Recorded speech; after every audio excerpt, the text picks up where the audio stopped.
Hello friends, स्वागत है आपका मेरे यूट्यूब चैनल पे एक पल का जीना बाय श्री।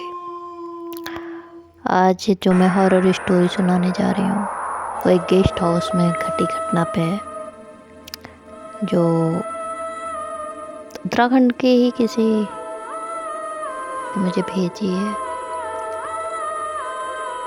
अक्सर हम ऐसी चीज़ों के बारे में यकीन नहीं करते हैं जो हमें नहीं दिखाई देती हैं, और इनको तो हम तीसरी शक्ति या नेगेटिव एनर्जी के उससे भी कर सकते हो। मेरे खुद के साथ बहुत सी घटनाएं ऐसी हो रखी हैं, और जब उन्होंने मुझे ये कहानी अपनी स्टोरी बताई, जो मैं कहानी का रूप दे रही हूँ, तो मुझे लगा कि नहीं, ये चीज़ें सही में होती हैं। और कहते हैं जिनके साथ ये चीज़ें होती हैं ना, वो इन चीज़ों के बारे में ज़्यादा तो नहीं करते कि ये चीज़ें नहीं होती हैं, क्योंकि उन्हें पता है ये है। और हम उस युग में रह रहे हैं जो हमारे आगे प्रत्यक्ष हम उसी को मानते हैं, वरना हम नहीं मानते हैं। तो चलिए कहानी शुरू करी जाए। चटाक, इस आवाज़ के साथ पूरा कमरा गूंज उठा। आह! 12 वर्षीय श्रुति दर्द से चीखती हुई उठ बैठी। उसका बायां हाथ बाएं गाल को सहला रहा था। श्रुति के चीखने पर उसके निकट सोई 14 वर्षीय उसकी बहन सोनाली भी चौंक कर उठ गई थी। व्हाट हैपेंड श्रुति? सोनाली ने पूछा। टेबल लैंप जला दिया। दीदी, मुझे किसी ने मारा, श्रुति ने अपने साथ हुई घटना का जिक्र किया। क्या? सोनाली ने पूछा। हाँ देखो ना दीदी, श्रुति ने सोनाली को अपना गाल दिखाया। श्रुति के बाएं गाल पर उंगलियों की गहरी छाप थी। श्रुति की आंखों से आंसू टपक रहे थे। सोनाली बहुत हैरान थी। वो बड़े ध्यान से देख रही थी। उसे विश्वास नहीं हो पा रहा था। आधी रात के समय था। सोनाली को उस समय अपने माता पिता को उठाना ठीक नहीं समझा। उसने सोचा कि उनसे सुबह बात करेगी। इधर श्रुति बहुत डरी हुई थी, इसलिए सोनाली ने उसे अपने ठीक बराबर में लिटा लिया। उसे सुलाने की कोशिश करने लगी। श्रुति रोती ही सो गई। पता नहीं श्रुति को सोने के बाद सोनाली की कब आंख लग गई। सुबह होते ही सोनाली ने रात में श्रुति के साथ हुआ हादसा अपनी माँ को बताया। उसकी माँ चकित रह गई थी। ये बड़ी अजीब बात थी कि सोती हुई श्रुति को किसी ने जोरदार चाटा मारा है। उसकी माँ ने बड़े ध्यान से श्रुति का गाल देखा। गाल अभी तक लाल था और सूज भी गया था। देखने से ही पता चल रहा था कि वह काम किसी बड़े व्यक्ति का है, यह कोई भ्रम नहीं था। पहले तो उसकी माँ को लगा कि श्रुति ने सोनाली के साथ मजाक किया हो। श्रुति कुसुमलता की 8 वर्षीय बेटी थी, जो एक पालतू कुत्ता टफी के साथ एक अलग कमरे में सोती थी। मगर कुसुमलता को यह अच्छे से पता था कि जिस हाथ के निशान श्रुति के गाल पे थे, उतना बड़ा हाथ सोनाली या किसी के भी नहीं थे, और ना ही इतने सख्त थे। गाल पर इतनी गहरी छाप से कुसुमलता सोचने पर मजबूर हो गई थी कि अब किसका है हाथ। काफ़ी परेशान हो गई थी।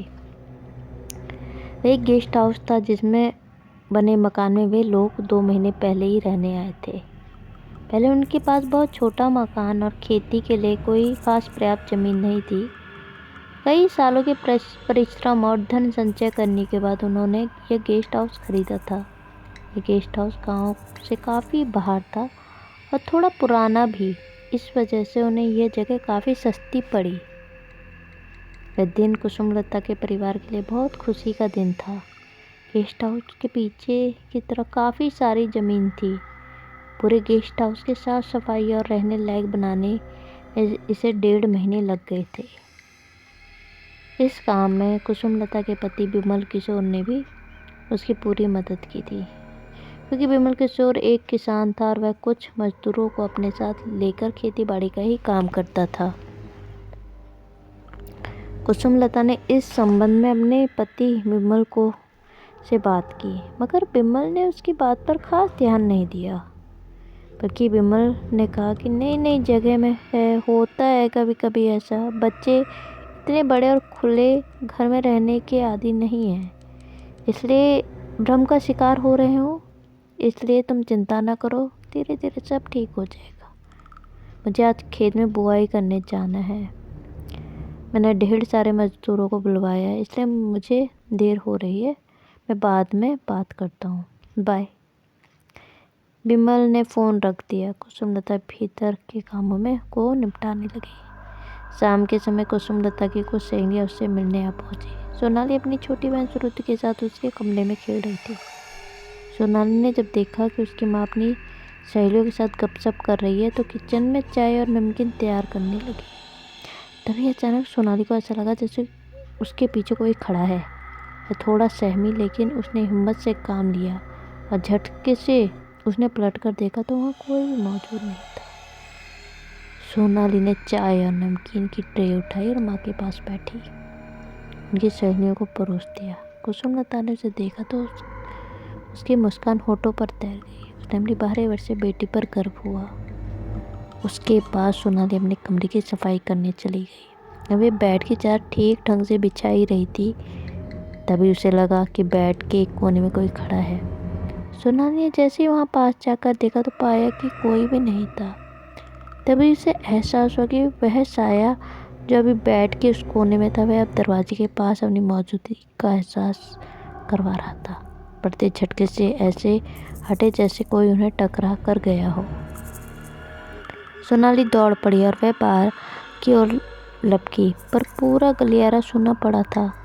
सोनाली तेजी से अपनी छोटी बहन श्रुति के कमरे में जा पहुंची। उसे लगा उसके कुत्ते टफ़ी ने श्रुति से उसे तंग कर रहे हों, लेकिन वहाँ टफ़ी और श्रुति को ना पाकर वह हैरान हो जाती है।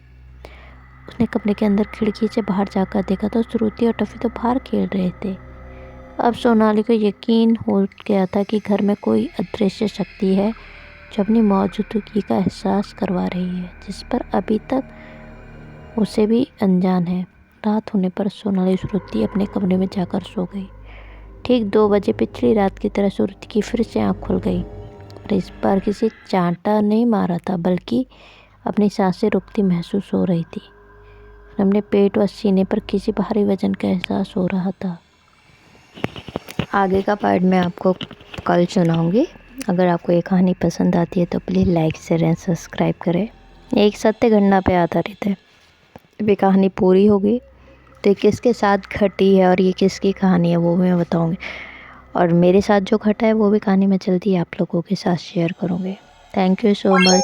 शुभ रात्रि। हरे कृष्ण।